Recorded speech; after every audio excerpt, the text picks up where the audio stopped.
back with another one. This time we got When Anime Villains Make a Legendary First Impression by Vinny2. Make sure y'all like the video, comment, subscribe. Let's get to it.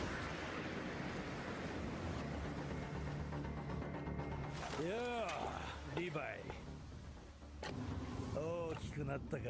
First impressions matter first time, and this is doubly true for anime villains. In fact, I'd go out and say one thing that separates mediocre and just good villains from the truly memorable ones happens to be the way they debut. From their first appearance, they must strike fear into the hearts of feeble mortals, or at least do something super cool that fans will remember them for. Thus, I'll be sharing what I feel are the best moments of villains making an excellent first impression. Join me as we go through some of the most memorable debuts in action anime.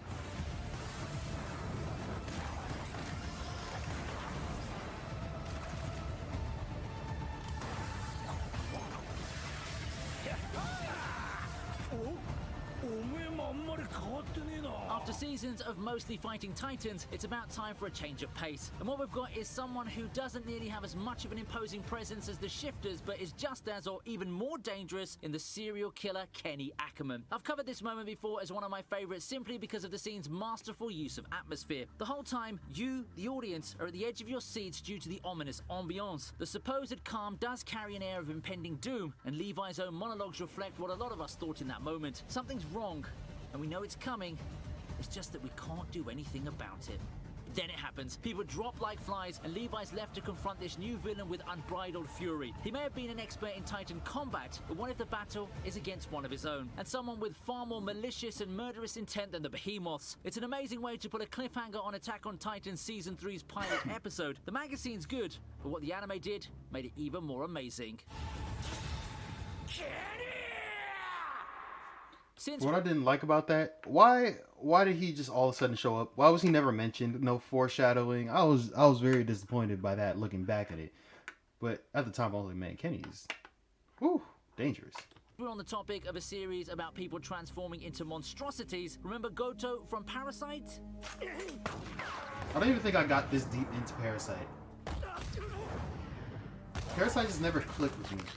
Watching Parasite, I didn't exactly know what the I end think game it was because it was start. too Yeah, gory. there's the whole protecting humans from alien invaders shtick, but there's got to be a mastermind, right? You know, a big boss who, when defeated, will put an end to this madness. It's one of the mysteries that keeps my anticipation up for the plot of this excellent series. Then comes this big, squinty-eyed guy. Some guy claiming to just test his limitations while slaughtering the Yakuza like they're nothing. He moves with superhuman speed while using his bare hands to attack. What amazes me more, though, is how he easily shrugs off literal bullets and swords to show his power. The mask comes off after the massacre, and with the appearance that we've come to know, it's here that I finally knew.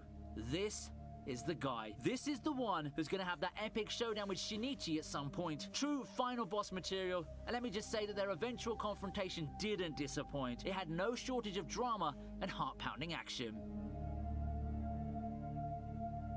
We move on from aliens to heroes with our next entry, Garo. Okay. Didn't he get just completely destroyed at some For a point? change of pace. Instead of a somewhat episodic approach that the first season pulled, the second season quickly sets the tone by introducing an overarching villain to be dealt with. In a series with powerhouse heroes and overpowered villains like Boros, the pressure is huge, and Garo rises to the challenge in his debut. Eventually taking on the role of a hero hunter is a daunting task that's not for the weak nor the faint of heart. So how does Garo show us that he's up to the task of becoming the strongest? By pulling a one-man army and defeating everyone in sight. It doesn't matter whether he's facing a group of heroes and villains at once, the strongest in the world must be able to assert supremacy, right? The bad news is that he's only getting started. His crusade against heroes is quite the compelling plot point to follow, but something like that is only as good as the debut. In that regard, he made a damn good first impression.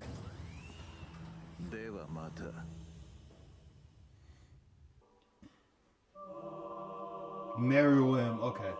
Okay, I didn't expect Meruem to be on this. Meruem is next on the list, as everyone would That's have such a weird expected. name to pronounce. Meruem. Meruem. Meruem is the character who wastes no time in making an impact. That's taken quite literally, as he's the villain that we have the pleasure of seeing as early as birth. And what does he do? That's right, force his way out of the Queen Ant. Oh, and kill comrades as well. Shocking, but not completely unexpected from someone who's destined to be the king, something he quickly assumes with how he gives orders. It's a moment that's simple and concise in telling us a lot about the character. It quickly establishes his personality and ruthlessness, and it sets him up to be one of the biggest threats the heroes have seen so far in the story. That's what makes his eventual development even sweeter, looking at it from the perspective of story writing. Who knew that this ruthless tyrant would undergo the level of transformation he did when it's all said and done? He really came out pure evil. Like, pure evil. Like, there was no, hey, what am I? He was just like, I'm the king. Dead. Like, he didn't care. He's like, I'm the man. Offer it. I need that kind of confidence. Next up, we have Muzan.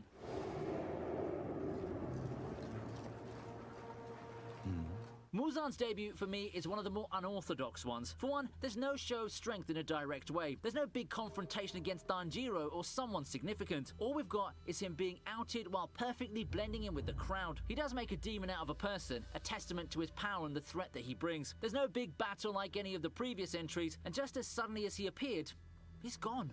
Quite a bizarre debut, actually, when put against someone like, say, Garo or Meruem. However, it's a decently strong moment, and after finishing the manga, I think it's great in a sense that in a matter of a few seconds, it easily establishes the foundation of Muzan's personality moving forward. The way he does his thing, the kind of villain he is, and how his end was, it all makes sense after looking at his debut in retrospect. It's certainly a moment you'll appreciate more looking back.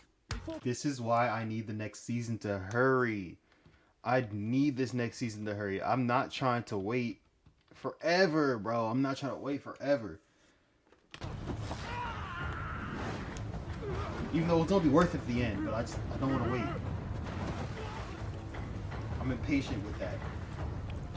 Because then I'm definitely going to binge watch it back to a more as soon as it finishes. And here we have what I think is one of the best anime movie openers, courtesy of Luo Lang. In an action movie that's heavy on the sword fights and battles, it's especially important to establish the end villain, the final obstacle that the hero will face in his journey. And with the limited time that a movie is compared to a series, Sword of the Stranger wastes no time in establishing Luo Lang's threat level. It's a moment like Goto's. We've got one guy laying waste to an entire squad, but take note that Luo Lang doesn't have any alien powers backing him up. He's just that good. He's just that powerful to make mincemeat out of the entire battalion. This is the villain that our hero must face in the end. The ultimate challenge, and it will take everything to have the slightest hope against this monster. Okay, All For One. I could have expected All For One to be on here. Makes its way to the list in a big way. Is this even top 10? No, it's not even top 10. 1, 2, 3, 4, 5, 6, 7, 8, 9. Oh, but it is 10 entries anyways. The antithesis to All Might's status as the beacon of justice and hope. We've known a lot So of you things just don't want to rank it. I got you. but we never really saw him in action. That is, until we finally did. Almost no one knew who this person was, but the look on their faces says it all. That's the look of pure fear and awe, as All For One stands over the wreckage, his mere presence slowly eradicating all hope from the hearts of all heroes in sight. It also helps that he defeated Best Jeanist with ease. This physical debut for me is all about the hype. After everything we've heard, we finally saw him in action, and he didn't disappoint one bit. It's going to take a miracle for the heroes to get out of this, and we did get it in the clash against All Might, giving us what I feel is one of the best final battles in anime. Well, It's not literally a final battle, but it's one that marks the All Might's changing of the final guard. It felt like saying goodbye to the MHA I've come to know when that battle ended.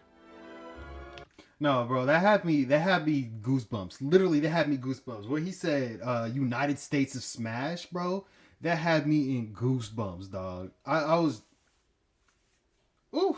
And then Midoriya started crying. Bakugo was like, what's up with you? And he kind of understood, but he was just like, bro, you tripping. Like, you tripping, dog. We still gonna see him at school. That's what I really was thinking. Like, Midoriya, chill out. We gonna see him at school.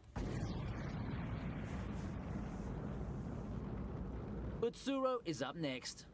I started the manga. I will Utsuro feel as a this character soon. always carried maybe an not air soon. of I don't know mystery what point it before comes and out. after his debut. If I were to make a comparison from entries on the list, I consider his debut to be like Muzan's. Not in the not doing any fighting department, because he sure showed his power and beat everyone, but in the way that he looked like, for lack of a better term, an NPC. Even the protagonist didn't expect to face one of the most overpowered characters in all of anime when they took on some random masked dude. But Here we are, talking about how Utsuro made a memorable debut, winning a 3-on-1 with ease. Talk about a twist, and given what we see from Utsuro as the series goes on, it's crazy to think that he's not nearly in full power when this happened. This is like some warm-up for the guy who will eventually dazzle us with his combination of skill and downright broken powers.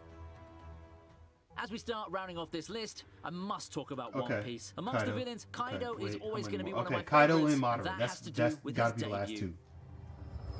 Even though was Kaido's like the most intimidating, I think it's because I saw that in the manga, so it's just like, like okay, it's Kaido, cool.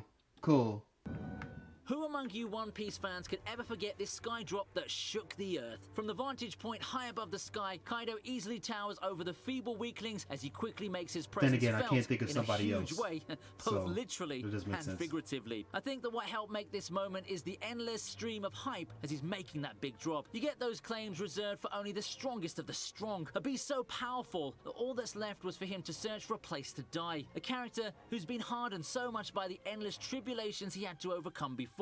Add to that the claims of immortality, and we know we're dealing with something insane here. The stomp on everyone was just icing on the cake, a means to justify the hype.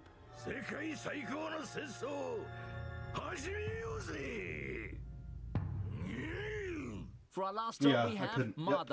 Of course. But I couldn't think of anyone else because I'm thinking like Doflamingo maybe, but Doflamingo wasn't too intimidating when his first impression, because his was just him walking to into Marineford with Kuma behind him in like early on. Or was it when he was using his strings to control the two Marine captains to fighting each other? And like then Sengoku came in and is like, cut that out. But also he was foreshadowed a lot, bro. Doflamingo's foreshadowed a lot.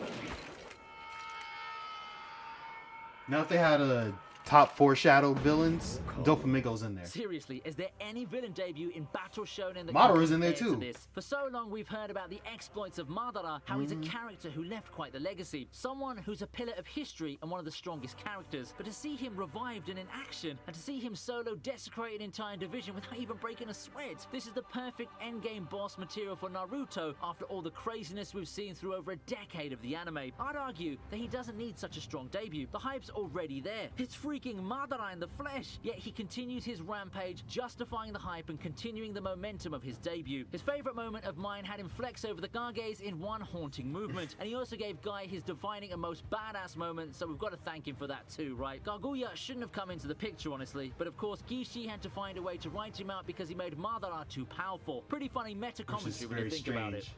How do you write somebody out of a show because you made him too strong by using him to summon somebody stronger? Like, I don't get it. That was a misstep, honestly. They should have really just used the power of determination to be Madara at that point. They had the 6-path powers. He got almost defeated by Guy. Honestly, if they just kept pushing him, do a Full Metal Alchemist. Do like how everyone versus Father at the end, and I'm pretty sure it would have been, What about Father? Didn't Father have a good first impression? He could have been on this list too. Let's see what else people say. I'm surprised he didn't. Aizen. No, because Aizen was kind of forced. I mean, yeah, because it was scary, disgusting, like Air Force personified. Aizen, after reading the manga, Goru is definitely insanely dangerous. His potential.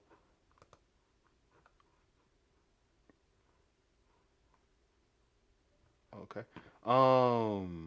That's the thing. Honestly, yeah, because you could have taken off Meruem, could have taken off Muzan, and replaced them.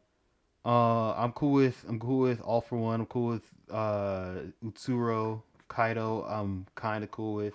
He could have been replaced too, because there could have been someone better. Garu. I don't know. I haven't seen season 2, so I can't even talk about that. But yeah, those could have been replaced, honestly. And not like saying they don't deserve it, but like saying other people could have taken their spots. Like Eisen could have easily taken over, and Kenny. Eisen could have easily taken over Kenny also. Kenny Ackerman. Honestly, Eisen could have taken over everybody on this list except for Madara and All for One. I was thinking Meruem, but like Meruem, yeah, maybe Meruem. He just honestly, his intro didn't give me as much of an impact as like just how quickly he took over a country. That man literally just walked up to the palace and said, "This is mine now," and then they really gave it to him. It was like, "All right, this is yours now." But anyways, I hope y'all enjoy. Make sure y'all like the video, comment, subscribe. I'm out. Bye.